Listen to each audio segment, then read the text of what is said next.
नमस्कार.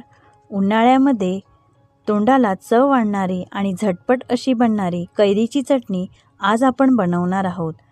ही चटणी जेवताना तोंडी लावायला किंवा टिफिनसाठी देखील आपण बनवू शकतो. एका मिक्सरच्या भांड्यामध्ये एक छोटी वाटी ओलं खोबरं, 4 ते 5 हिरव्या मिरचीचे तुकडे, 4 लसूण, छोटा आल्याचा तुकडा, 5 ते 6 कच्च्या कैरीचे काप. कैरीचे प्रमाण तुम्ही तुमच्या आवडीनुसार घेऊ शकता. तुम्हाला आंबट आवडत असेल तर कैरीचा जास्त वापर करावा.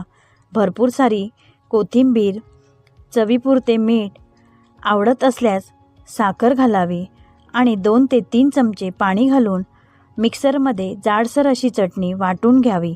तयार आहे आपली झटपट आणि चवीला अप्रतिम अशी कच्च्या कैरीची चटणी. तुम्ही पण नक्की करून बघा आणि चॅनलला सबस्क्राईब करायला अजिबात विसरू नका.